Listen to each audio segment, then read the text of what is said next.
Chapter 8 continues with the examples, the economic integration of Europe, of the Americas, of Asia, and of Africa.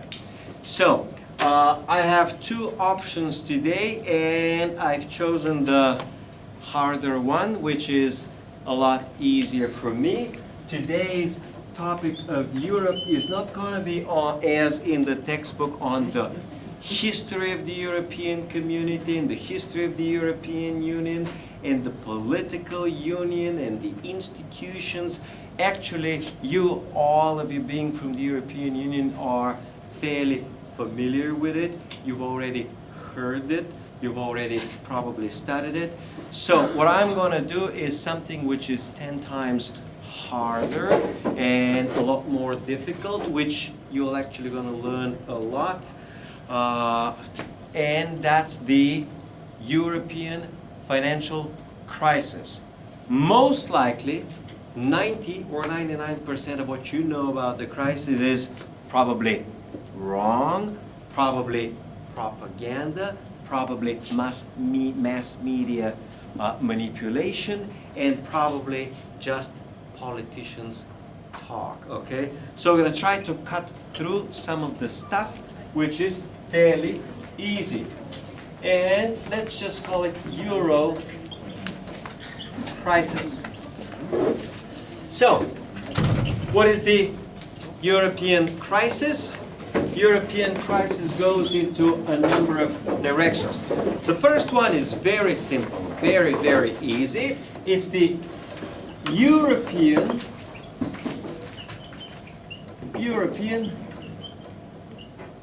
debt crisis, which, as I explained a while ago on monetary policy, is tightly related to the European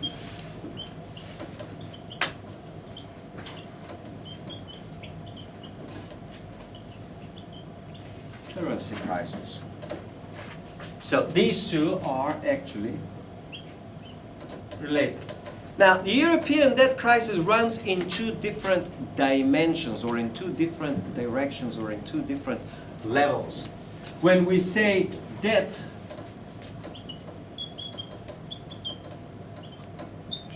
you need to differentiate between, come on guys, hello, all right, enough. Debt is, we shorten it as household debt. These are people borrowing money to go on vacation, borrow money to buy a house, borrow money to buy a car. This is the family borrowing money. We call this household debt. The other one is known as corporate, but the correct term in English is business debts. Businesses borrow, because corporate refers to major corporations, but have small businesses, and small businesses also borrow money. Then you have financial debt. And financial debt is the borrowing of banks, the borrowing of funds, of hedge funds, of mutual funds. In other words, the borrowings of financial institutions, okay? And there's one other separate category. We call it government.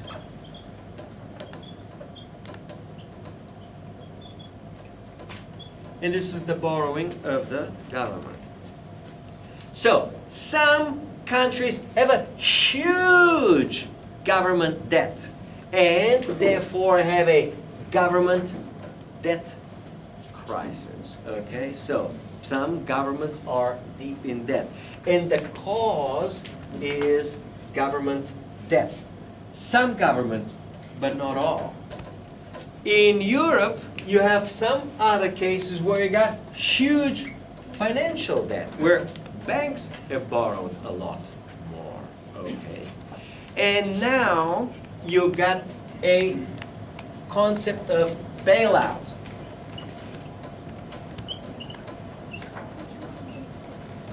And you need to understand what in finance means a bailout. A bailout means a transfer of private debt to public debt. So let's write this out. Government means, we call it public. When you say public, doesn't mean public, means of the government, okay? So bailout is a transfer of private to public debt. Let's explain this. It's very simple. Government has no money. When General Motors goes bankrupt and the government needs 5 billion to bail it out, in other words, to take 5 billion, the government borrows the money and gives it to General Motors to pay its debt. So the debt that belonged before to General Motors, 5 billion, that debt disappears and now the debt is onto the general government. Well, when we say private, we mean number one, business, and number two, banks. So when a bank goes bankrupt and the government bails it out, the result is a transfer of the bank debt to the government debt. So when you have a bailout, a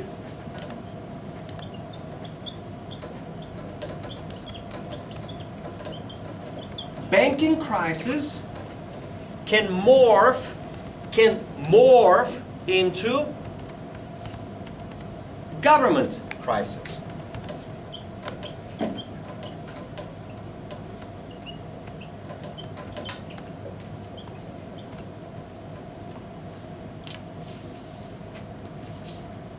A banking crisis transforms or morphs or converts into a government crisis by means of a bailout.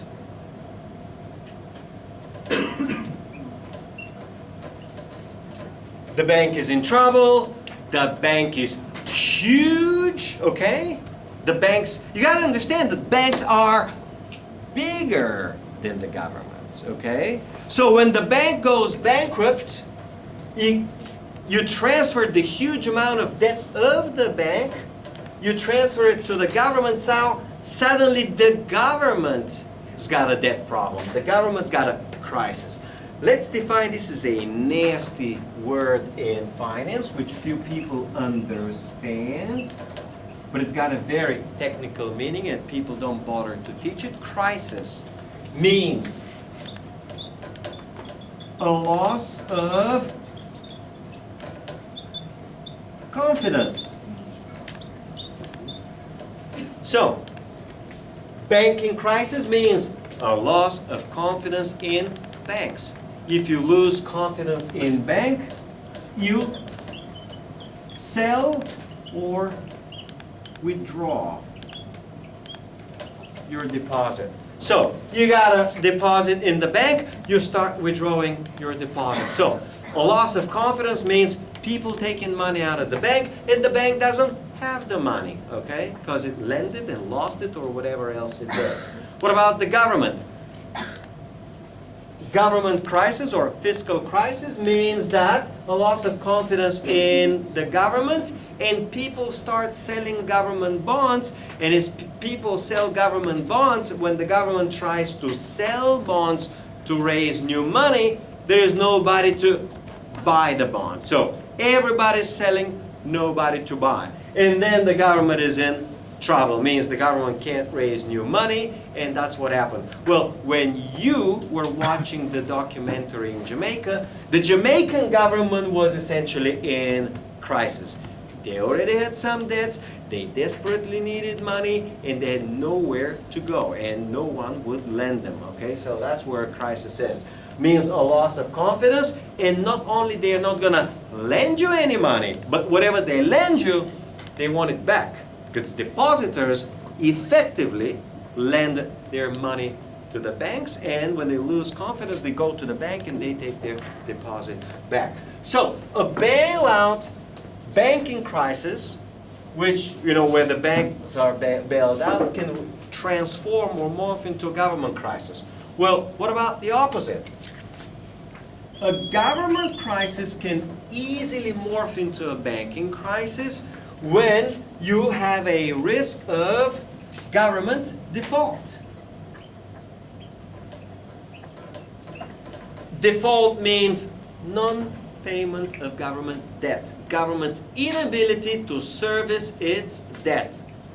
So, why, when the government gets in trouble, the banks get in trouble? And the answer is very simple. Because especially in Europe, the main lenders of government are the banks. So the banks loan money to the government. So when the government cannot pay back, the government can't pay back to the banks. And now we are getting to the problem that you guys, we tried to mention, is why Germany is desperate to bail out Greece no matter what. And the answer is right here, amazingly simple. Because German banks were the stupid ones to lend to the Greeks, and if the Greek government defaults, this means that the whole German banking system will collapse. Okay? Well, you say Greece is small and the German banking system is large, and the answer is not really. Let's discuss what a bank is. A bank is called a debt, and it has equity. This every student, at least those like Julia, would know from elementary accounting, from the first 2 weeks in accounting. The equity we call, Julia? What? The equity we call what? In any business, yeah, the equity we call capital. Capital. All right, that was so easy, right? And the debt is what I was discussing here as so-called financial debt. This is how much the bank borrowed. And now the debt is obligation. And now we get to the heart of the bailout, of why Germany is so desperate. This ratio, now this thing is called capital structure.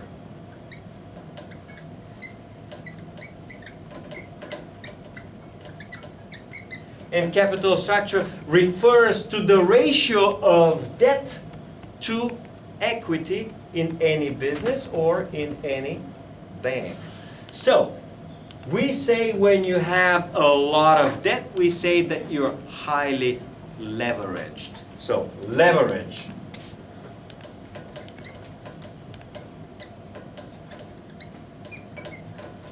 Leverage is the amount of debt that a business or a bank has, okay? And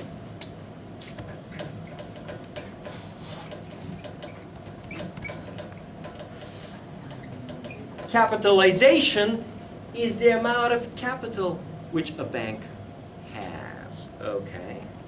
And here's another amazingly simple question which any introductory accounting student would know. When you are a business and you take a simple loss, the loss comes out of the capital. It comes out of the equity. So, here is now the next explanation. The European banking system, especially the German banking system, is highly leveraged, means it has huge amount of debt, and it is, we say, thinly capitalized, which means it's tiny little amount of capital, like 99% debt and barely 1% capital. So these huge German banks are running on financial debt and borrowed money. And when you look into their own capital is small. Well, how small? And the answer is a lot smaller than the debt of Greece. So, if Greece has 100 billion euro of debt, all German and all French banks jointly don't have $100 billion of capital. This basically means that if this morning Greece defaults, a few hours later the whole German banking system and the French banking system will be simultaneously bankrupt at the same time. So Greece's bankruptcy in government crisis in default in Greece will suddenly result in a banking crisis in Germany and France, and the bankruptcy of the whole German and French, and generally the whole European banking system, because the European banking system is thinly capitalized. It's got very, very, very little capital and an awful lot of debt and borrowing. So here is the genesis of the European crisis, but I'm now talking more about the European debt crisis, and I need to get a little bit into the European currency crisis. So basically what you have is something very simple. You got in Europe a totally bankrupt banking system, and you got a totally bankrupt governments. I mean, you got to understand that the governments of Spain, Greece, Italy, France, they're all bankrupt.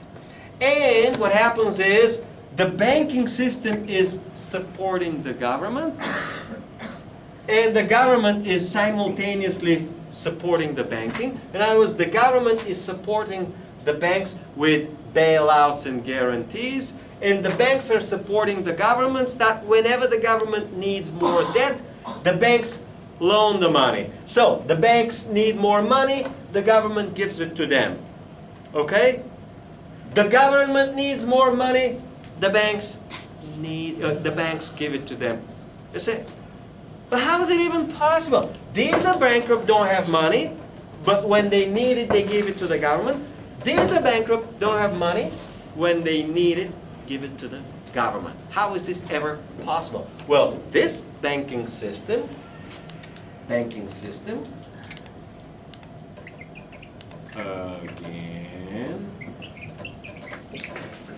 is related to monetary policy. Let's write it out in red.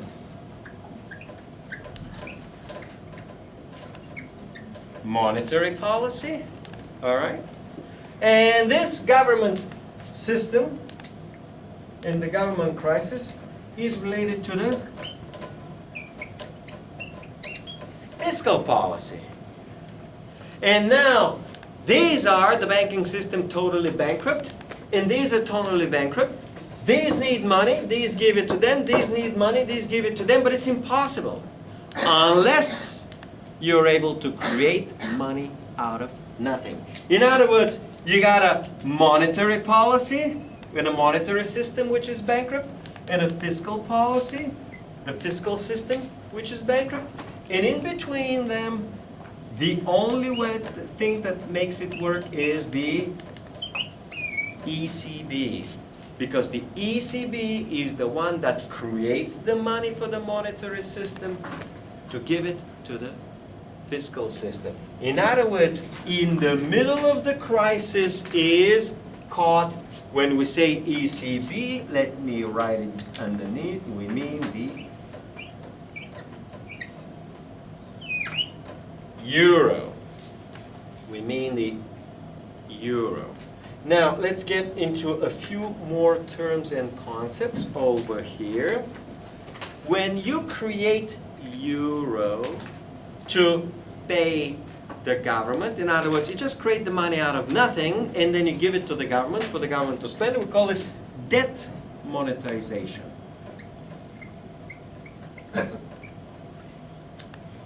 Debt monetization means the following.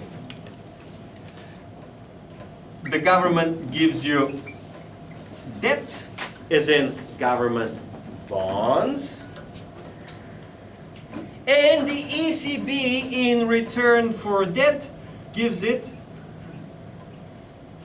money. Well, where's the ECB getting the money from?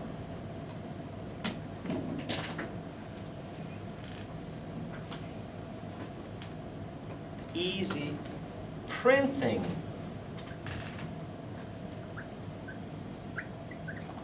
The ECB, the European Central Bank, is charged with managing the quantity of euro in circulation. In other words, they are responsible for printing money. So, if the government needs it, the ECB may choose to print it or may choose not to print it. In other words, it may monetize the debt, it may not monetize the debt, okay? So, basically what happens is when the banking crisis is, when the banking system is bankrupt and the government needs money, the banks borrow from the ECB and give money to the government, okay? And alternatively, when the government needs money, it simply borrows from the banks and the banks borrow from the ECB, okay? Or when the banks need money, the government bails it out, means the government guarantees a loan of the banks by the ECB. In other words, this system is held, these two bankrupt systems are held entirely by the ECB, okay? And now we get to the problem of Greece,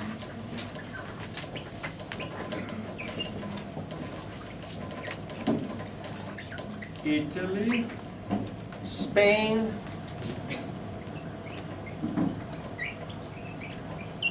Portugal. In the middle is France. And on the other side is Germany. Historically, for purely political reason, because Greece has been politically dysfunctional, Greece has always been a high inflation country.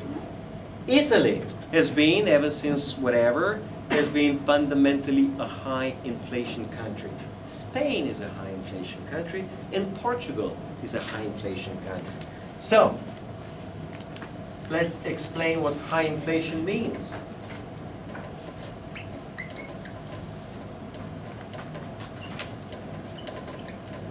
High inflation. All right. Government crisis. Fiscal policy is government revenue.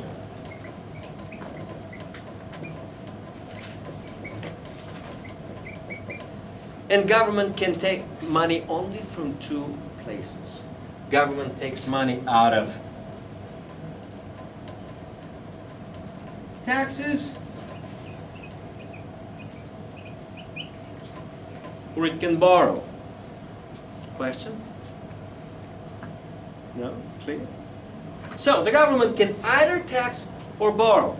What is characteristic is that Greece taxes a little, and Greeks don't pay too much taxes. Italy taxes relatively little, and Italians don't like to pay taxes. They hide a lot of taxes.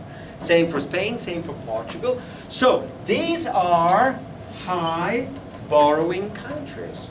So historically, for the last 100 years, they have designed a political system which relies heavily on borrowing. But these are countries that save very little, and if there is little to save and they have to borrow, they usually borrow from their central bank. borrow, because no one else will lend to these governments. They will borrow from the central bank. In other words, the central bank will purchase the debt of government, which is the same as debt monetization. In other words, Greece, Italy, Spain, and Portugal historically have relied on debt monetization, in other words, of printing of money to pay for their expenditures. In other words, they tax very little and they print. So, high inflation, which is caused by debt monetization,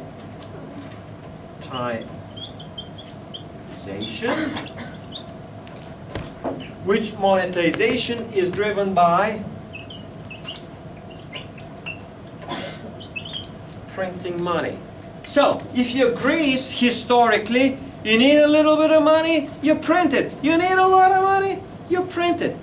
You're Italy, you need money, 20 billion, print it. You need trillions, you print it. So Greece, Italy, Spain, and Portugal, historically, their governments have heavily relied on printing money to finance their deficits. And printing of money results or causes inflation. So these are governments that are structurally designed to finance themselves with printing money. On the other side is Germany, which has done this twice. Germany historically has financed itself twice to extreme, and when you print too much money, you get not only the government bankrupt, but the bankruptcy bankrupt, the whole nation bankrupt, and the business is bankrupt, where the whole country jointly is bankrupt. And Germany has been bankrupt historically twice. And Germany has so far learned the lesson that you can't solve your problems with printing money. And once you start on the road to printing, you always end up in disaster. And Germany is on the road to what we call hard money, because it has learned that by printing money, you always end up in disaster. So it's better not to start the printing press no matter what. And there is the conflict. Politically, these guys like to borrow and spend, and historically they've printed money. And these guys have learned, if you print and spend, you end up in disaster, so you don't spend the money. But what these guys here have not learned is that if you loan the money to the bankrupt government, you are soon gonna bankrupt yourself. And today the basic conflict is very simple. These guys spend like crazy, okay? They don't have the money to spend, and now they don't have their own Bank of Greece or Bank of Italy to print the money. So they borrow from the ECB, and they borrow from Germany, and they borrow partly from France. And the result is that if these governments default, the Greece defaults, Germany and France collapses, the whole system banking collapses. And that's the dilemma that the German and French government find themselves into. They have to keep lending them money, because if they don't keep lending them money, these guys default, and if these guys default, then the banking systems collapse, okay? And right now, Europe is on the road to printing money. So, when they say that the euro is at fault for the current economic, fiscal, or Eurocrisis, it's totally and completely wrong. The euro is good. It was well designed. The problem was twofold. On the one hand, it's the borrower countries which just keep borrowing and borrowing, and of course spending it all, and the stupid bankers in France and Germany that actually lent them the money. Well, now comes the final simple question before we finish with the crisis is, why would Germany and France lend to these countries if they knew and understood that these governments are bankrupt and that they will sooner or later not pay? And the answer is, they relied on the European Union, they relied on EU bailout.